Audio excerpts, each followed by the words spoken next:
Hello, folks, and welcome back to the UR. We're the podcast that melds with the soul of electronic music in Canada and beyond. I'm your host and Sherpa Jello.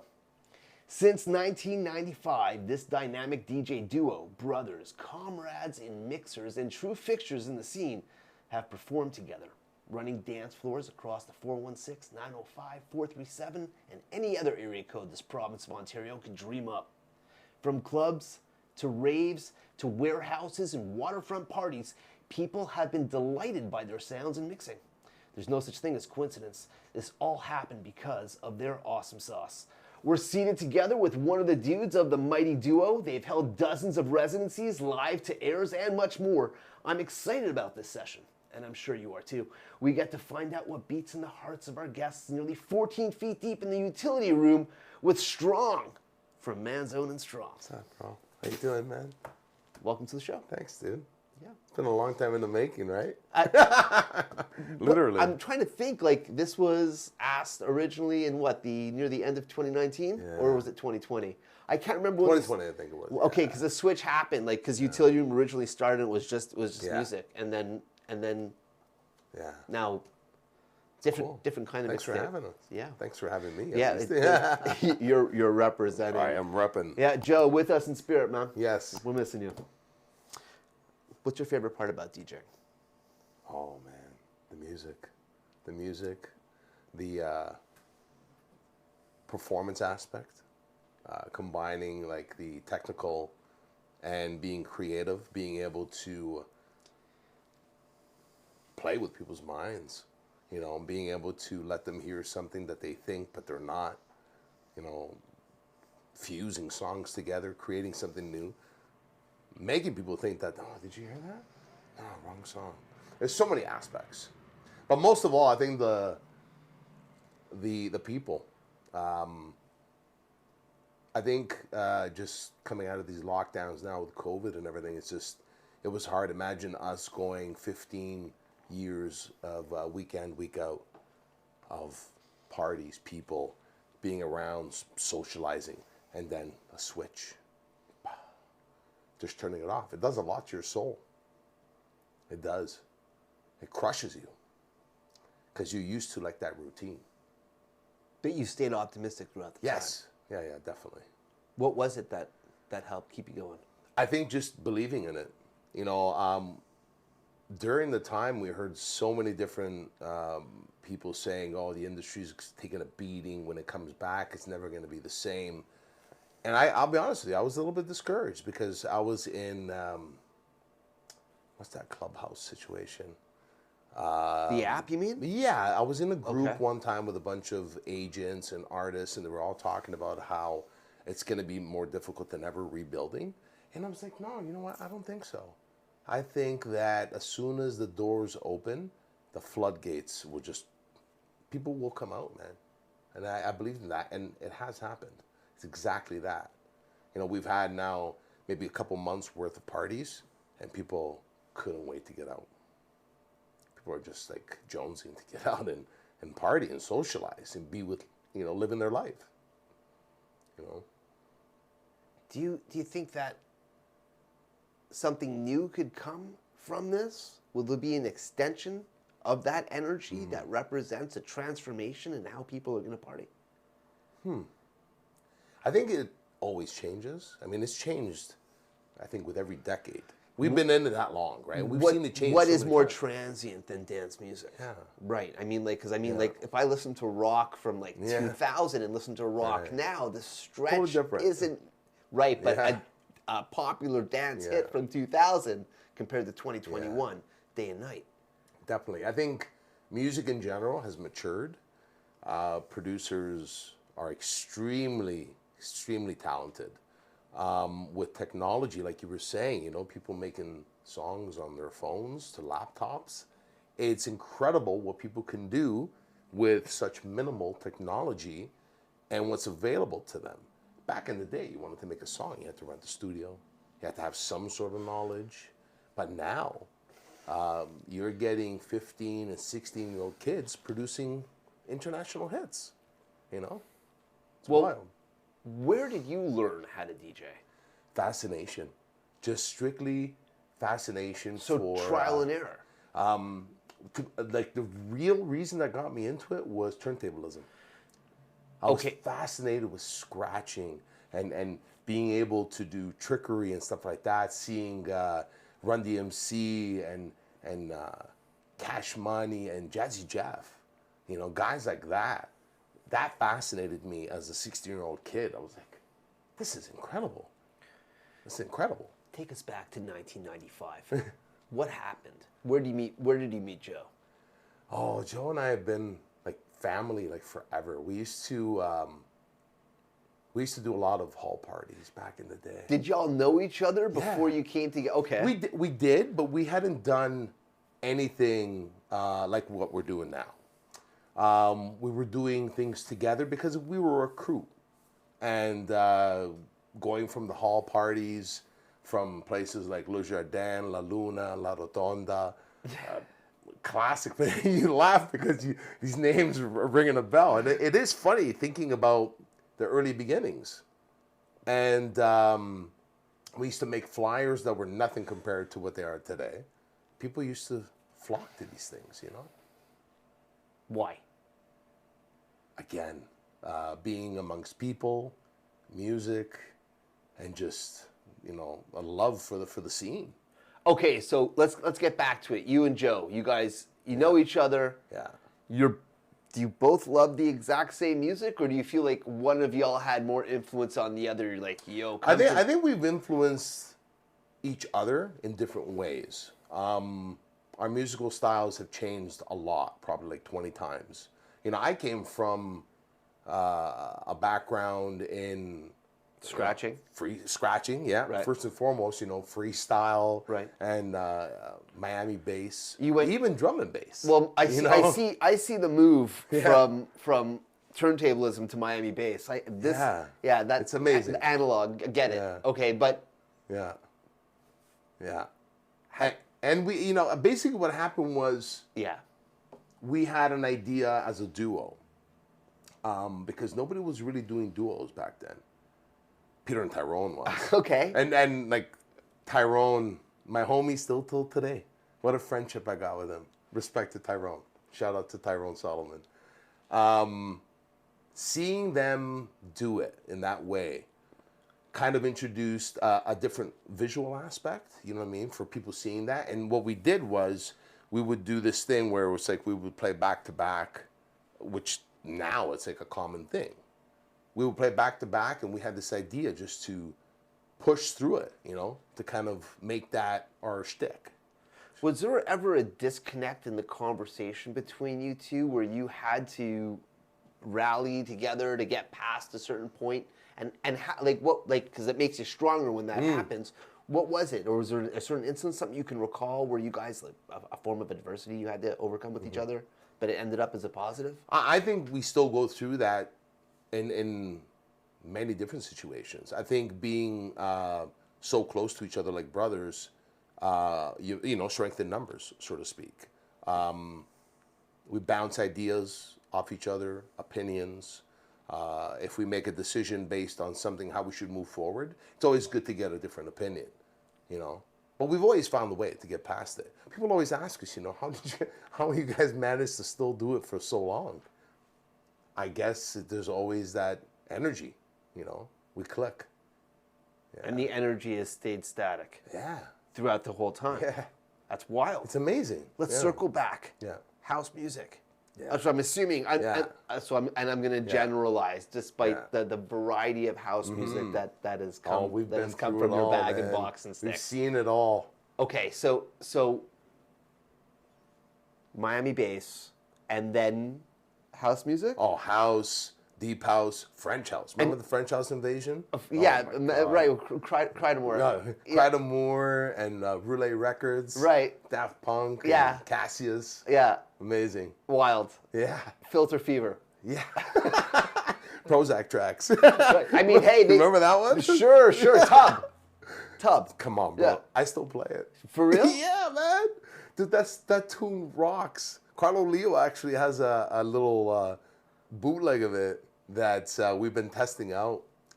Love that song. Awesome sauce. Yeah, incredible. I remember the vinyl for that thing used to be like a monster. Right, just a super thick plate, the kind that you don't want to smack. The French records were always beastly records. Beastly. Unbelievable. So house music, Yeah. okay, and with all of its variety of styles, because this is something that I think, from obviously from my perspective and what I'm seeing, I feel like that was where the identity got solidified and the brand moved forward. Yeah, we wanted to. Was with this genre. Our main goal was we were fascinated by the rave culture. And when we became a duo, the rave culture kind of motivated us. We wanted to break into that rave culture and DJing at the raves so bad. What was it about the culture that was captivating you? I think this legend Dan Rice once said, "Was there a sense of danger?" You know, we've posited here on the show that all genres seem to get a spark from the idea of, I'm using metaphor, a boogeyman. If there's not a danger element that's involved with the music at its birth, the inception, or the moment of a popularity on a larger scale, would anyone notice, right? Yeah. And it feels like when that happens, people want to look towards it and see what's going on, right? You know, I'm trying to think, you know, like with the legends of playing a Beatles record backwards and there's Satan talking. Or Zeppelin. Or Floyd. with Kiss or Ozzy Osbourne biting off the head of a bat. You know, et cetera, as we can move down a timeline and keep going off with legends. It's incredible when you think back at, with any genre of music, how much those genres have changed with subgenres. Right. I mean, you know yourself, you've seen it change so many times. Yeah.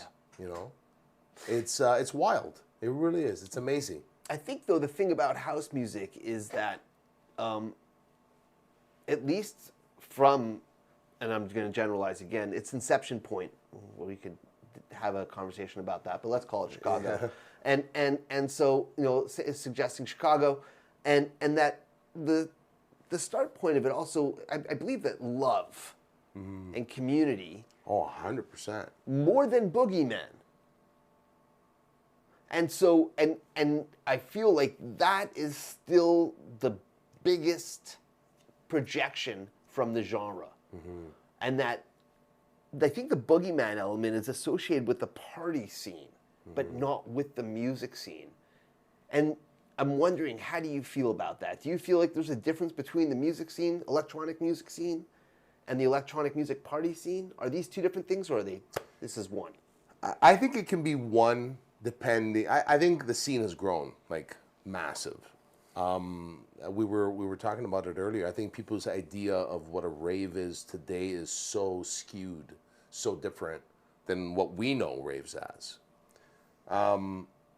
People in music were always the two major factors, I think, that played in any of this. 10 years ago, 20 years ago, to even now. Some people go to these parties, they don't even know nothing about the DJs, don't know nothing about the music. They're going solely to be with their friends, for the experience, and, you know, the whole social aspect of it all. But then there's the other side of it, you know, the people that follow and chase DJs, like fanatics and fans, which is great. They're both great. I think that when you're going to these parties solely for your friends and for the vibe, I think eventually you graduate to knowing who you like, what music you like, you know, and you kind of open your ear to different genres, different DJs, you know. But it's growing. I think it's growing. It's not going to stop it. I think the scene is growing at such a rapid pace, even with what's happened in the last 2 years. It's not going to stop it. Have festivals replaced the all ages parties? I don't know if they've replaced it. They've just gotten so massive that it's just something different. I think production value plays a big role in this, and people love to get wowed. You know, that's why festivals are what they are, you know. How deep do you guys go together when you're thinking about the demographic that you're trying to appeal to? Yeah, that's a hard task to take on, because we play for so many different DJs. We've played with so many DJs already, like we'll say the last 20 years. So we're always adapting. Our job to be support for any headliner is the hardest, and people don't understand like how hard it is, because we can have a stacked weekend. We can go from playing tech house to playing progressive to playing deep house all in one weekend.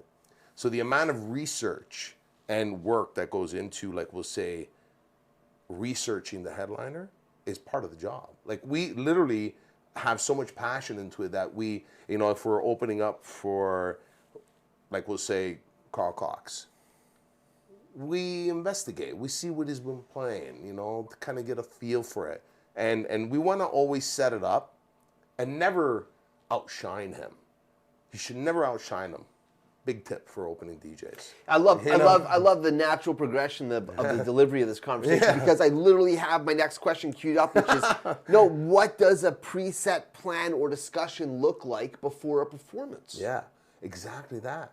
Research, a mixture of, we never program our sets, ever. We never programmed a playlist. You mean an exact order of songs and how it's going to go? Right. Okay. Never. And we know. But you know what songs you're showing up with. You know what music. We have a system. Okay. Besides the research of the DJ that we're playing with, and in terms of what they're playing, or we'll say what they've been playing, we'll say in the past month at the festivals or whatnot, we have an idea of what they're about.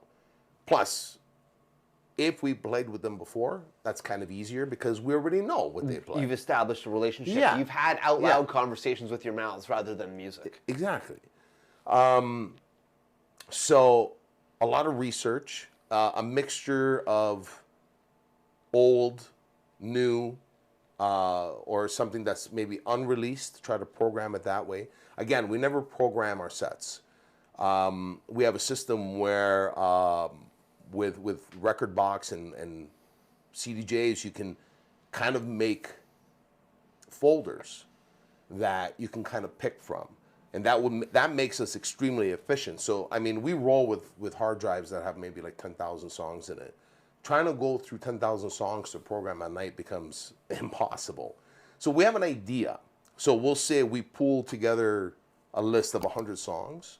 From that 100 songs, we're able to program freestyle, obviously, during the night at the set by picking and choosing from that list, but never pre-programmed, ever.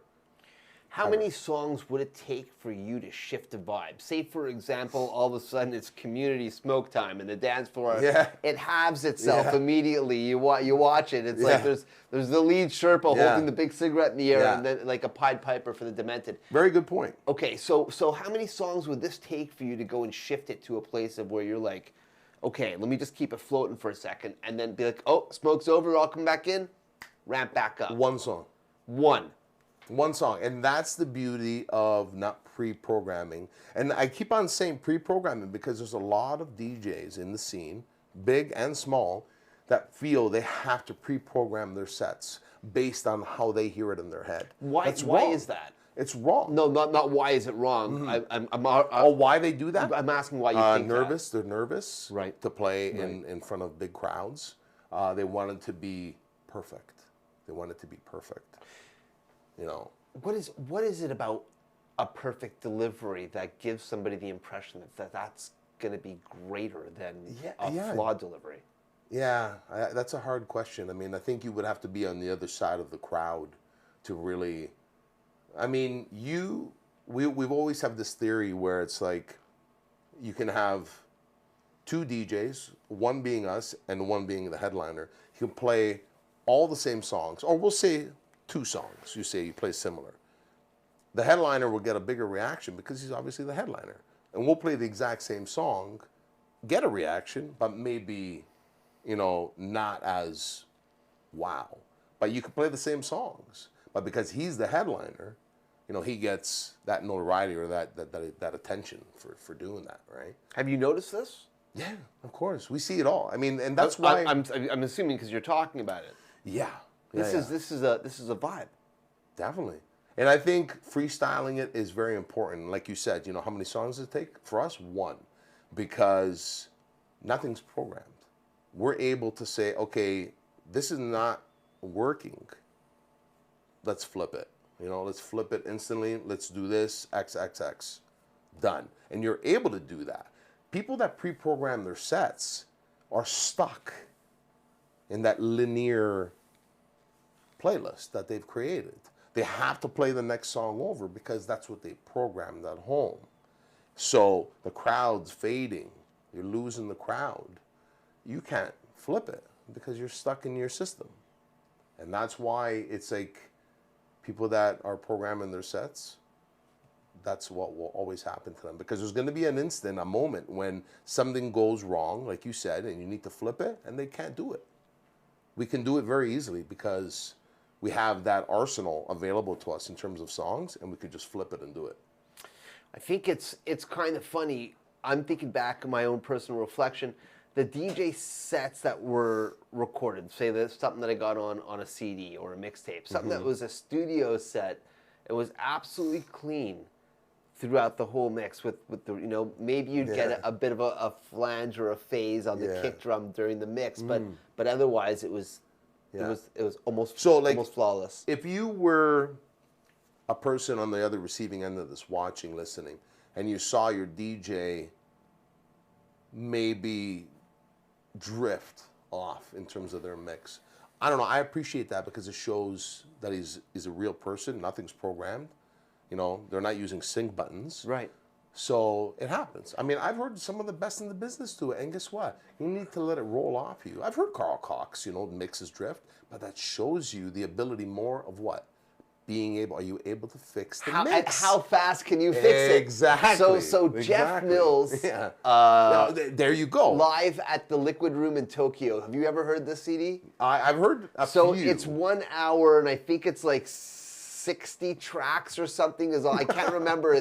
And I want to say about 30% of the mix has either a quick train wrecks or something's launched at the wrong time, and then a rewind of a beat to get it back on time. But it's these errors that happen, and hearing Jeff fix it rapidly. It's fascinating. Yeah, it's fantastic, right? It is. Because it's raw as fuck. Yeah. And he's just like, fascinating. We're going here, we're going here, we're going here. Oh, that didn't work. Okay, it's back. Exactly. Fuck yeah. Yeah. There's great energy there. Of course. Right. Yeah. So nothing ever premeditated. Never. You're going with the flow. Yep. Do you have like a certain look that you give out to the dance floor before you step up? How do you measure that vibe before you get on to know what you're going to do? Well, the uniform was always black, black, black, black, black. You know what I mean? And I think that a lot of the DJs today, based on the festival guys, are more concerned about the showmanship, more about the music they're presenting, I'm not saying that that's wrong. It just, that's their shtick. You know what I mean? When you think of Steve Aoki, what do you think of? Cakes. I was gonna say like an extra performance. Yeah, he's wild. He works. He works. I feel like it's all. I don't think you go to see Steve for your average DJ set. I think you're going for showmanship. It's a performance. It's a circus. It's a rave. It's a concert. It's in a blender. It's everything. It's in a blender, and then will it blend? Yeah, it does. Steve's got that magic where he makes it blend, and then he pours out the smoothie of. We played with him a few times, and he rolls with a huge team, man. He means business when he rolls in, man. I was at his first show in Toronto. I think I'm pretty sure, which was This Is London. Yeah. Was that his first show in Toronto? I think it was. Yeah. Right? It was the same, Donald Glaude played as well. Yeah. Yeah. And it was just, the night was just fucking, it was, it was Aoki and Glaude, back to back. Just, fucking gong show. It was 50,000 RPMs, full tilt, no turning back, right? How important is the mixtape? Now? I think with music is easier to access more than ever now through podcasts, Mixcloud, SoundCloud, Spotify. Things, DJ sets and having access to DJs to listen to what they're playing is easier than ever. I used to remember back in the day, we used to be fascinated with Pete Tong's Essential Mix. And it was like so difficult for us to always have to listen to that show. Plus being in the UK, the time difference. Now it's like a matter of an app. Like you get the app, you can listen to the shows pre-recorded. And I love being able to hear, like we'll say, the Essential Mix by Pete Tong, because he's always cutting edge, playing stuff first. And that's what he's been known as. And a bit of a mentor also for us, you know what I mean? Like he's extremely nice guy and definitely very, very talented. You know, both on the radio and as a DJ. You know, I think a lot of DJs, some tell stories more than others. And that story is usually through their mixes, through the music, through the selection, the style, how it sounds. And then there's other DJs that will jump into the crowd and risk their lives. Neither one of them is wrong. It's just what they're known for. You know, if you take John Digweed, for example. We've played with John Digweed so many times. He's the most calm, well-mannered guy. Doesn't put his hands up in the air, doesn't throw cakes, blow whistles, sirens. For him, it's about the story. It's about the sound. You know, advanced, very, very advanced. It's crazy. Do you see the accessibility as a positive or a negative? Positive, for sure. How is I think it's self-promotion. Okay. Access to different parts of the country. Right. That might not know you. You know, being able to put it out there. You know, somebody might be listening to your mixtape in Russia. Easier today than it was 10 years ago. 100%. Yeah. And that's the cool for you. Yeah, super cool. You know, SoundCloud and Mixcloud alone, being able to offer these mixes to people love it. Put it on their phone, stream it, listen to it in their car, listen to that in the gym. You know, I think that, you know, radio killed the video star. It's the other way around, I think. Does the video kill the radio star? It is. That's right. Correction. Same thing. It's like I feel streaming services kind of killed radio a bit because you're able to listen to stations and mixes from around the world without even turning on the FM dial. Right? I feel like... So again, that's going back to your question. That could be a little bit of a negative. Well, it's just, I mean, if we're going to talk negatively, I guess it would be radio, only that, you know, this is obviously, I'm not including any form of college radio or, you know, I guess, is there even a small radio brand or station left in the 416? Do you remember CHRY 105.5? We used to do a show on there. Yeah, we had a show on there. How about that? So, but radio, like, and I'm going to generalize. I'd love to be corrected, believe me, and show it to me. I want to know about it. But I feel like radio en masse is just stopped taking chances.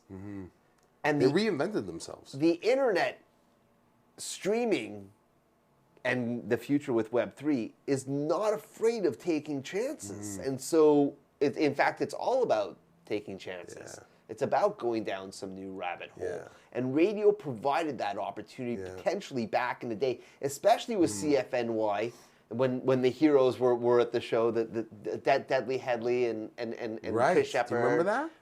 I used to listen to that religiously. Right. And I'm missing a half dozen other names right to call out because I want to get to the point. But that's just it, is that there were those moments of where there was magic that was happening on the FM dial. Chances were being taken. I used to be fascinated with Headley's show. You could discover brand new music through radio. But I'm not quite sure if that's happening now. I mean, you might hear a song that you haven't heard before, but I couldn't call it that it would be like, oh, I haven't heard the new Adele. Yeah. Okay. I think mainstream music is definitely it fuels radio station.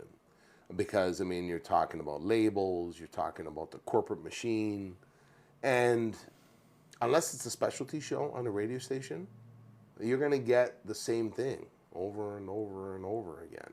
What radio shows were you listening to before you guys actually started doing radio yourselves? P-Tong, Essential Mix. Okay. Was there Definitely something a here big one. locally that emanated from Toronto? Because Oh I know my- that the wow. Essential. I see, like, you definitely pulling this. Dave Ahmad. Do you remember Dave Ahmad, 88.1? No. Dave Ahmad's dance music? What, did he have On a DJ name? 88.1. There was a different DJ name? Dave Ahmad. I think, No, I'm there was almost sure of that. There was another Dave that was playing in Toronto for a long time. I'm missing this right now. Yeah, 88.1, Headley Jones, again, you were saying about taking chances. He would play house, and then he would end his show with dub reggae. It was amazing. Right. Yeah, it was so good. Right. And that was the only thing that we had until Energy 108 came along.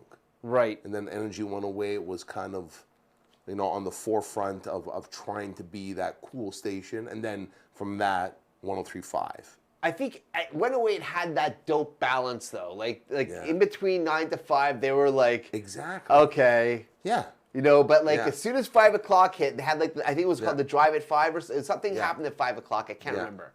Yeah. And it was just all of a sudden just got Yeah. better and better as the evening went. It was almost programmed that the later Shout it out got, to Scott Turner. the later it got, the fucking better it got. Yeah. And it made Especially on the weekends. I feel like every day was Yeah. there was awesomeness Yeah. waiting. Yeah. Right? And when I feel like when Energy 108 was sold or I'm not quite sure. Actually, I don't know what the actual story is of how 108. Yeah, I think it was sold and and they then changed it. 103.5. Yeah. But it wasn't the same. Yeah. It wasn't the same. With 103.5, it became to the point where it's like now dance music was part of culture. But also they were trying to do the right thing by offering, the daytime pop/dance format programming, and then on the weekends they would bend the rules a little. And playing on 103.5, being able to bring our sound to that station, first of all, a huge honor. Shout out to Paul Evanoff and the whole family for letting us do that, first of all. When we used to do Cabanos on Sundays, when we started doing the radio show from there. Also very stressful, because live, you're outside, anything can happen. And, being able to go from hearing Justin Bieber, boom, right into house music, right? People knew that they could expect that from us every Sunday at 3 o'clock till 7. That was the show. I can't stop listening to Intentions, by the way. Bieber? Justin Bieber Intentions. Oh, there's some great remixes. I mean the original. No, but there's some amazing remixes. I haven't with heard any of the that remix. No, set. just have you heard the original? Of course, yeah. So like this track is like it's like produced by like an angel or something. I'm not quite. I don't know who produced the track. The mastering. And the whole thing. Like I put it on. And I'm like in my headphones. I'm just like, so that's music. Like holy shit. Like just fucking okay. What are the differences between a nightclub party and a rave party? Well, again, I think the word rave is used so loosely by this generation. They don't know what a real rave was. Okay, so let's. But I mean, I'm okay with it. Whatever. I mean, so be it. If they want to use that word for this culture, so be it. I mean, you're looking at a grand scale. If you're looking at a festival, it's a festival. It's not a rave. Is it wrong? No. Okay. I don't think it's wrong. I just don't think that they know anything else other than what, especially new generation. That's what they know. Well, they know what is what, but they don't know what is what. They just shred. What the fuck? Who is this guy? You like that? But it's crazy, man. Being in the scene for so long, seeing so many changes. These kids think that these festivals are the rave today. But if they went to a rave back in the day, they'd probably get scared. Why? Because raves back then, the real raves, like in their infancy, they were hardcore, man. There are no bells, whistles, no fluff. Parking lots, underground, warehouses, condemned warehouses. Right, Dan Rice? Basics. Food basics, Yeah. but rave basics. Yeah. Okay. But then even the rave culture started maturing and growing and offering more in terms of production. You know, you look at Dose and Cyrus, the shows had become so grand at that point. And we're not only talking about house music, we're talking about drum and bass, jungle, trance, everything. Everything had its evolution and just got bigger because people's expectations wanted a bigger show, a bigger performance, bigger sound, bigger lights. You know, they wanted to leave that festival being wowed. You know, and I'm okay with that. What are the challenges of having a club residency?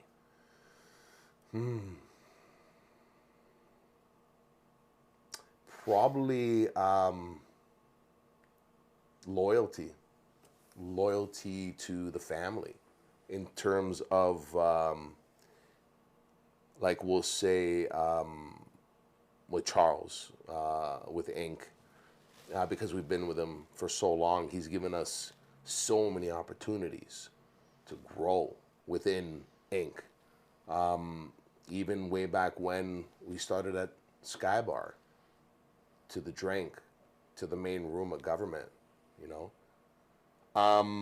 Loyalty, commitment, and being ready to go. You know, if they needed you, something happened, a DJ didn't show up, they would turn to you, and that feels good because you know they feel that they can rely on you. That's the word, yeah. So there's nothing really anything bad about it, but it comes with a certain, you know, expectation level, you know, from everybody in the team. You know, like one time we were playing at Veld, DJ never showed up, flight never made it. Scrambling, they're trying to find Manzone and Strong to go back on stage, and that's exactly what happened. You know, playing a primetime spot for another headliner, sure, show must go on. Again, no programming, right? Just off the cuff. That's what makes it mostly exciting too, right? Going back to that.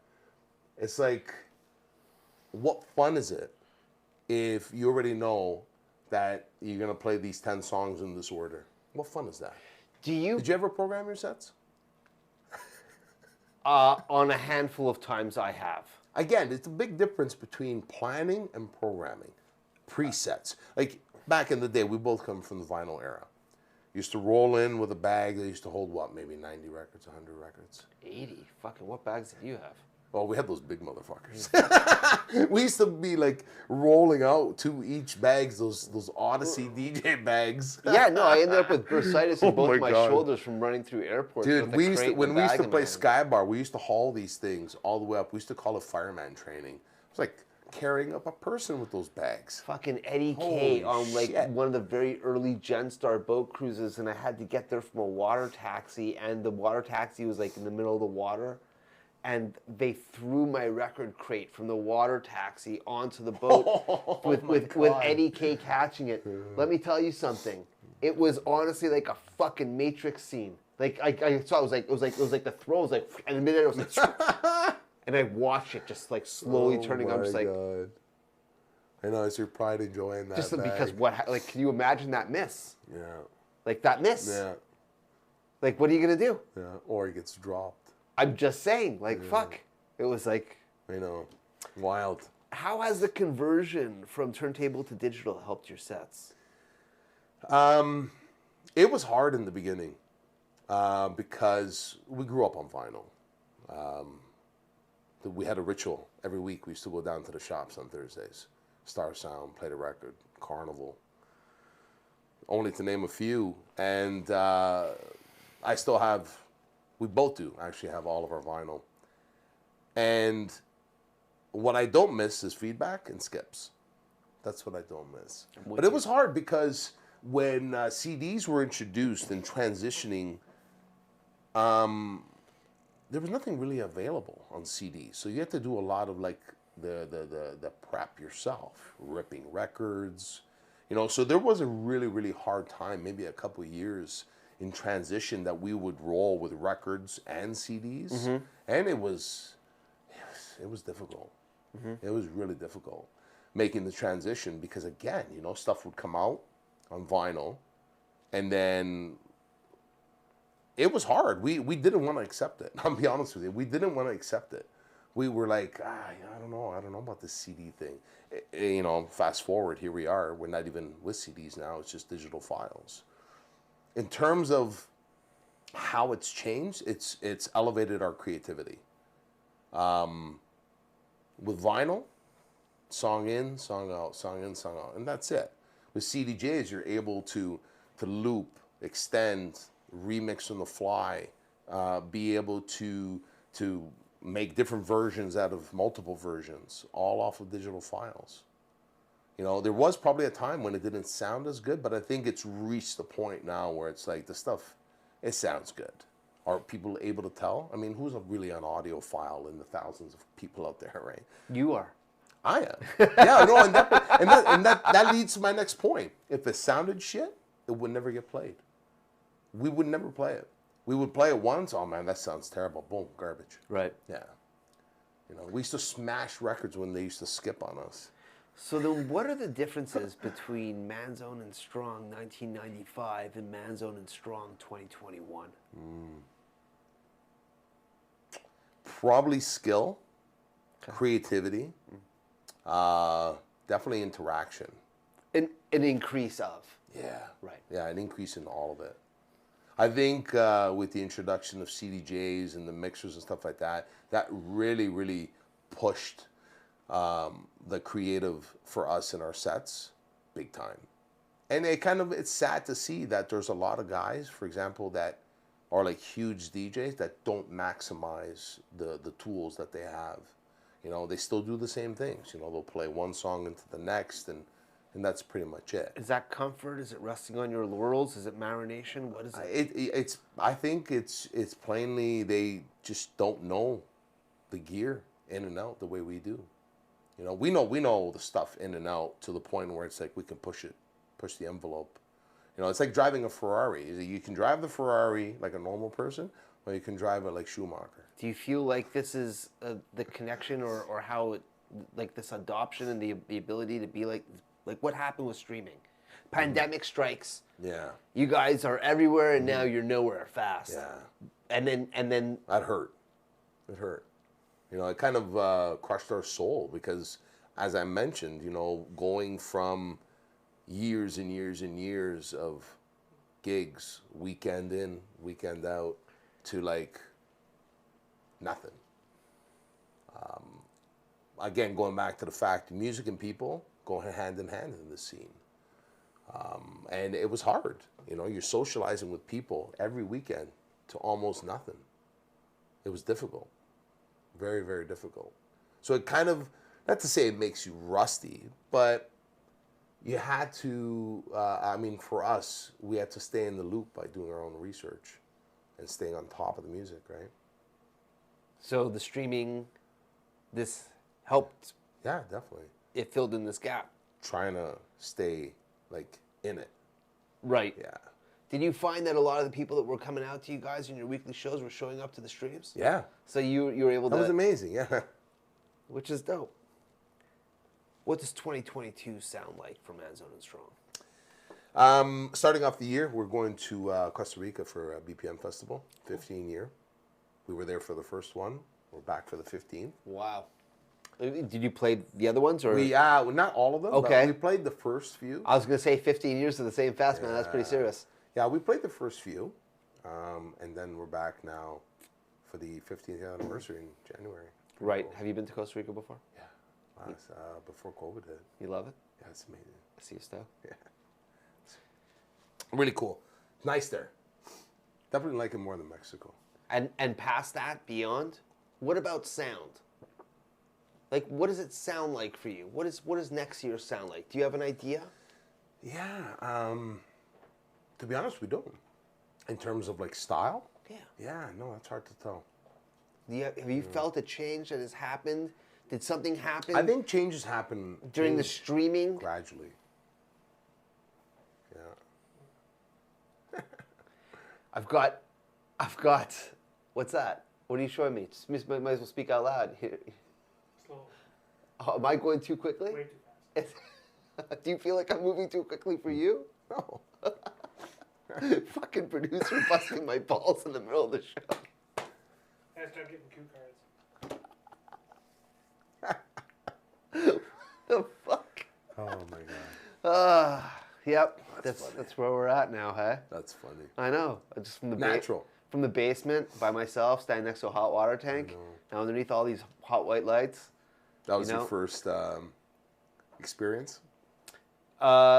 Yeah, I mean, like, this literally started in my house. I mean, because I couldn't fucking go anywhere. Yeah. And I mean, actually, originally, it was a bit like living dangerously. You know, talking about the transition from, you know, everything that I was doing to all of a sudden, like, full stop, nothing. It's hard, man. No idea what's going on. Yeah, fucking hit me like a ton of bricks. Yeah. And then I don't know. I don't know. Actually, I kind of do. I didn't want to just be in a studio or a room that felt like the room like where I was making music, and then just be like, here I am jamming. Yeah. I felt like that environment wasn't cool. Yeah. And then the idea of getting in front of a green screen and having lots of zips and zaps, that also didn't feel like. So I thought to myself, like, if someone could see me, they'd want to see me something that would be relative to something that would be underground. Yeah. And so I had this utility room, which it wasn't big, it was super narrow, but it made for a very interesting camera angle. So that's what we shot, and it was just me, and then I was doing music, and then I moved. And moved into a bigger house in the middle of the pandemic, and now had a really big utility room, like it's fully fucking walk-in. Like, I mean, like, I want to say it's pretty much probably the same size as this room that we're in right now, which to me feels like a big utility room. I mean, I don't know what to compare. I'm sure there's bigger utility rooms, but I'm just saying, like, it's a room that I could fit 2 or 3 people into, no problem. Yeah. So I thought to myself, it would be cool to start getting people to come in and play sets, and then I'd talk to them. Yeah. So I started doing that for a second. I had a few people. Great. It's a great idea. And this is what it was. It was and I thought it would be, you know, I guess clever of me to be like, we're really underground. Be like, no, really, like nearly 14 feet fucking underground. Like, no joke. Like, we're really underground. And the music's really underground, and the show, you know, like, well, I'm in a utility room, like, look, there's a hot water tank right behind me. And that's what it was, and the whole thing was about having fun. Yeah. But the more, you know, we started talking to people, it seemed like that was actually really resonating and connecting with people. And even though, like, and it's funny because before, when I was playing music, I wasn't interacting with people live, and now when the show's going, I'm interacting with you. I mean, it's obviously with producers as well at the same time. Apparently, you know, But yeah, it's kind of funny. I'm not doing the exact same thing, but I guess the mechanics are still. You kind of reinvent yourself, you know. It's strange. Who I didn't see this coming. Yeah, no, neither did I. I know, and that's why kind of what we did with our show on Twitch Connected. It was a name that we used back in the day. We thought that it was fitting for this exact same reason, being able to bring different people, different DJs and guests from around the world, and it took off, man. It was great, you know, being able to keep people entertained and connected during like a very hard time, you know. And you know, you do have to reinvent yourself. It's hard, man. Like, we're not gonna bullshit each other, but it was hard. It's a shock to the system. You started from scratch. Yeah, sure. You're doing something different, but what are you gonna do that will make this cool for people to see? How are you going to engage with these people?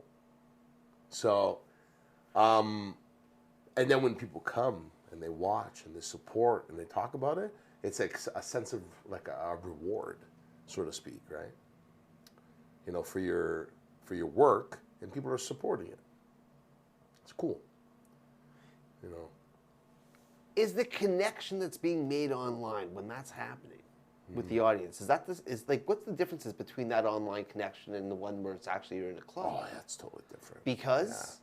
And that's why when we did the show on Twitch, we kind of tried to make it like a show. Like a radio show or a TV show or something. I guess what I'm asking is when a stream was done, when you guys were okay, you hit and stop, faders down, show's over. Did you ever have that rush, a similar rush to leaving the DJ booth? Did you have like that same vibe? Was it hitting you in the same way or? Different. Okay. Stressful because running it was just, it's chaotic, man. We were learning on the fly. Nobody ever taught us how to do this streaming shit. And learn as you go kind of thing. Right. Yeah. This is Yeah. identical, literally Yeah. the same thing. I made the idea, the metaphor, not it's really a metaphor, but the example of the Nike commercial, just do it. Yeah. Yeah. I had no idea what the fuck I was doing either. Yeah. I barely do. That's why. That's why. Yeah. That's why team's here, right? Because I'm like, I'm good to. I guess I'm good to step in front of the camera and talk with all of us. But good. Yeah, but maybe not so much the rest of it. can't do it all, fam. Oh my god. Strength in numbers, man. Maybe. Teams are good. Yeah. Teams are good. I agree. When you go out to go and play, are you like a guest list person? Are you on it, or you've got your crew and you're like everyone else you promote it and you'll we figure got it our out? crew. We got our crew, but we try to encourage either regulars or new people, if there's room, obviously, to do that. On big events, it's a little bit harder to kind of take care of, so many people. But on like resident nights, there's a little bit more leeway. So, if we get a guest list of 20, 30 people, we fill it up with people that, are either new to the scene or regular, or just people you just want to take care of, It's, you encourage them to come out. A lot of the people that are coming out to the events now, especially coming out of these lockdowns, are all people that have all this repressed energy. That just need to get out there, And it's like, they're tired. They're tired. They want to live. And Do you have pandemic fatigue? I do. You do? Yeah, I do. You? I do. I know. I never, ever once during this time ever said that it was bullshit. I never said that. I'm not calling bullshit. Neither am I. Yeah. I just feel that the way people handled this in different countries is what's pretty obvious, But it killed a lot of industries, and that's why my hat goes off to Charles, being able to run an enterprise the way he has, and still stay afloat during these times is incredible. He employs like over 2,000 people, but here he is, still pushing through. It's amazing. And he's just one example. Think of like all people, mom and pop shops, restaurants, closing down. I feel for them. I do. Yeah, I'm not quite sure what's made sense throughout this process. I felt like at one moment it was we're going this direction.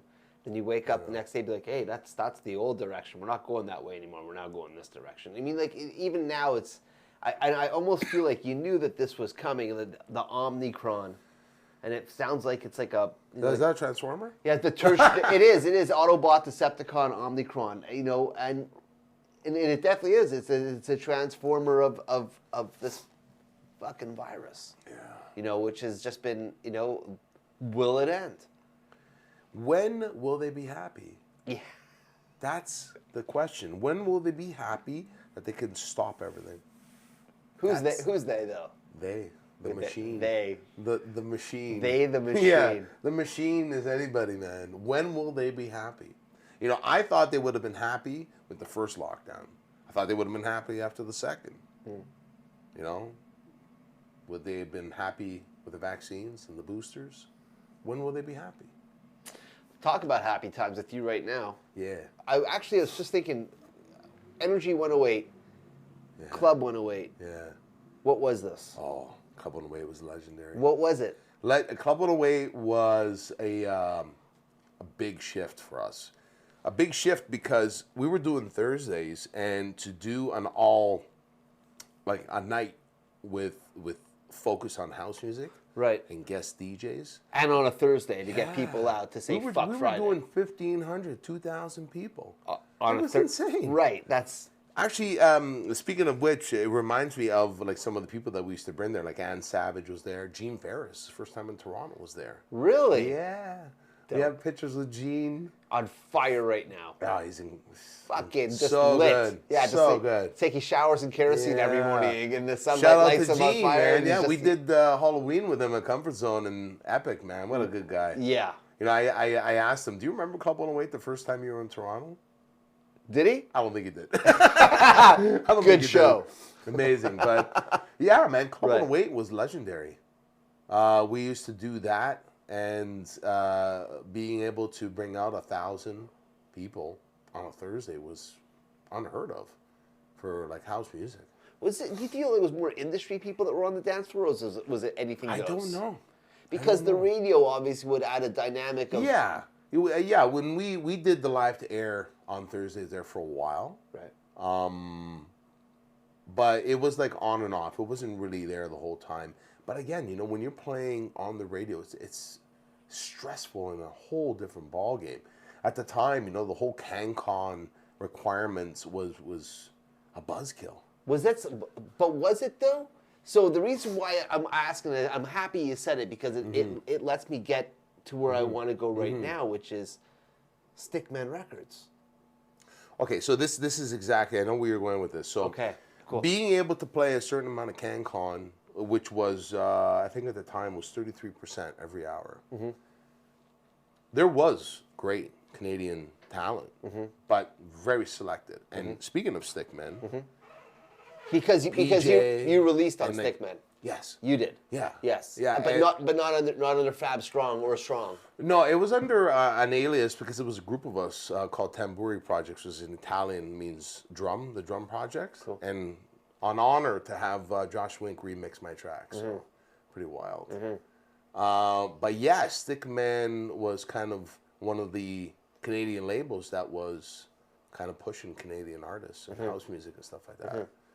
So looking back now to where it is now, I mean, there's even more talented Canadian electronic music producers, if you want to call it that, even more. It's wild now. And it got easier, I think, as the years went on until they totally abolished the whole thing with the CanCon per hour thing on the live tears. Is that not a thing anymore? No. Okay. Not. I'm not sure if it's for all stations, but yeah. But with us, it was hectic. It was hectic because every hour, 33%. Right. So like 10 songs, 3 of them had to be, you know. But with the amount of music that Stickman was putting out, and I'm using that as an example because I'm assuming that you were on either the promo list or you're shopping for the music regularly since you released on the label. So there's So a much tight great connection. talent on there, man. Right. Yeah, Paranoid Jack. Fucking PJ.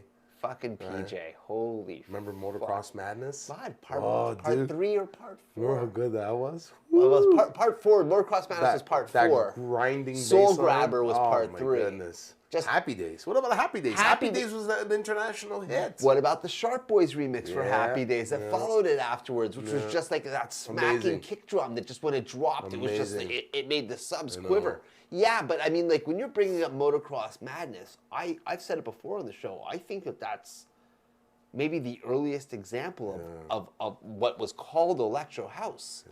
Right, because it was like the hybrid filter stuff from the French, but it had the techno pump, right? So because is electro house a blender? I'm not even quite sure, and I don't even know if the genre counts or if it matters anymore because Beatport has renamed it to Main Stage or Main Room. I can't remember what do you know this? Yeah, Beatport loves creating genres and categories. Well, today we're gonna fuse techno with melodic techno.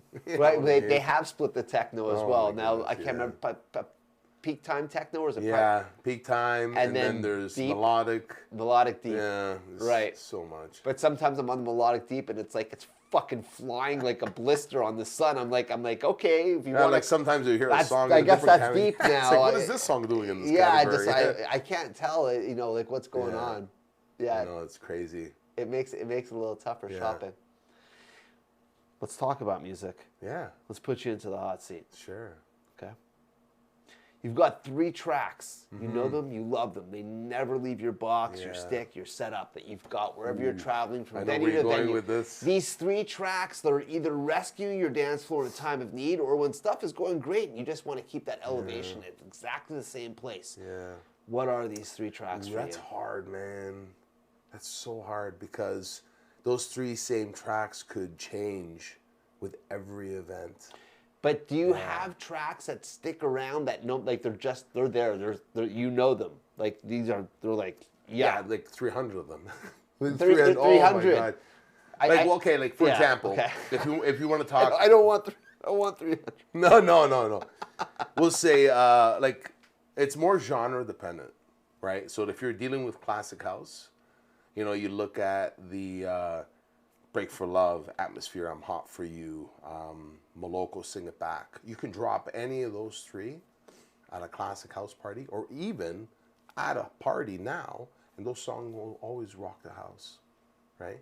But then you could play a party like the party that we did with Chris Lake. You know, you can play, at the time, I think the My Humps, the Fergie remix that's out now, like Lee Foss and Joshua, like this jackin' version of My Humps.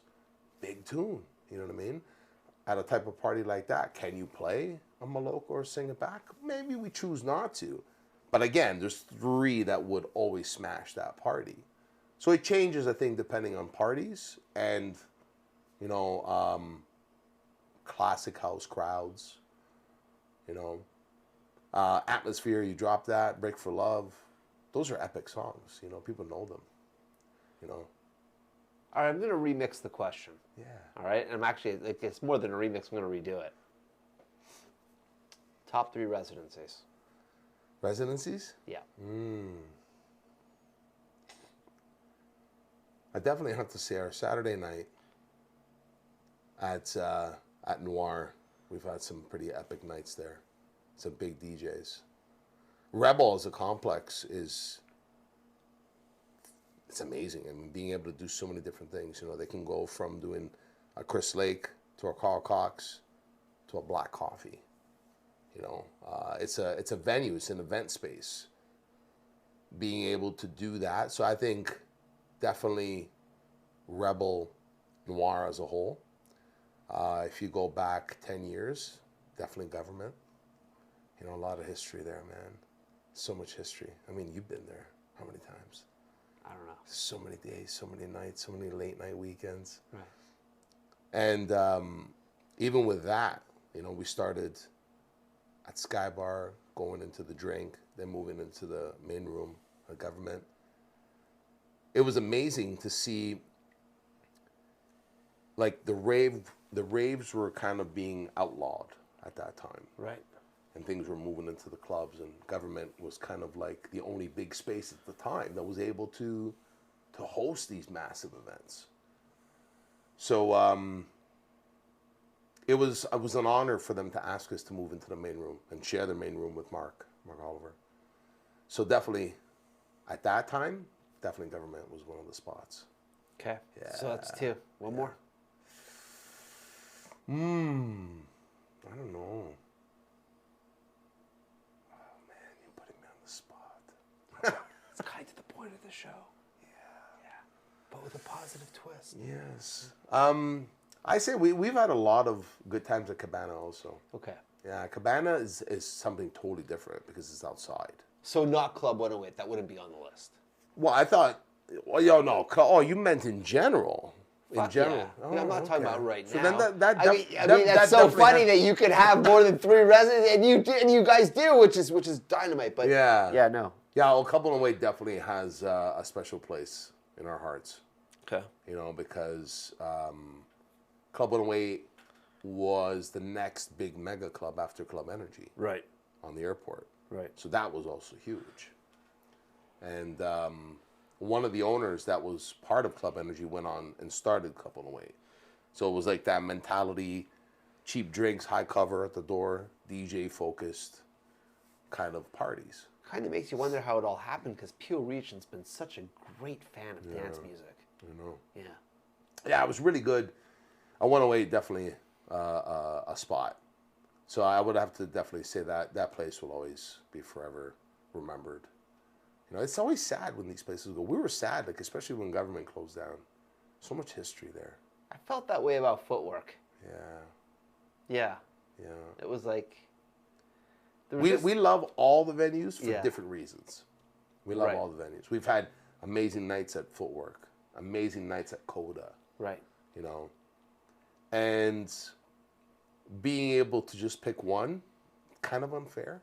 I would want everybody to thrive, you know, because that means the scene is growing. And the scene is, you know, for me to say, oh, no, you should only go to this place because of this reason and because of this. No, man. I think, you know, multiple venues, multiple clubs is healthy competition. But it also shows you that the scene is thriving. Right? Give people options. Absolutely. Right? I think it's stupid to say, you know, stay away from this place, don't go to that place, you know.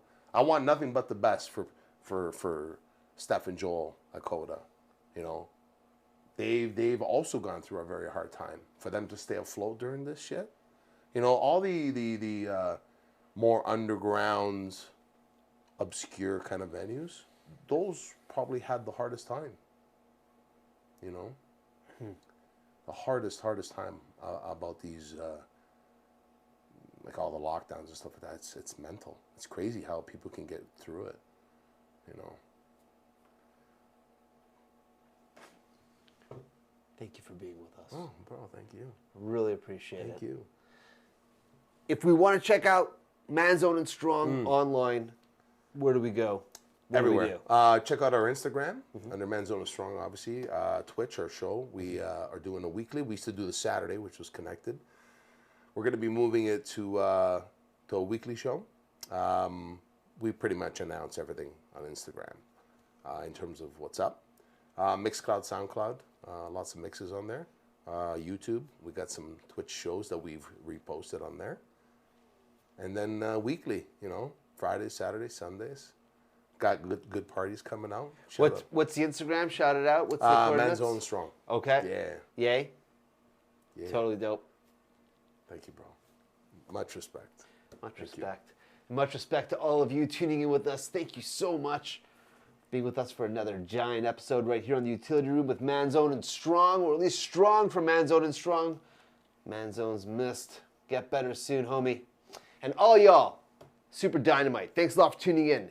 Do all the things that make the room go boom. Like, comment, share, subscribe. We'll see y'all next week. Thank you very much.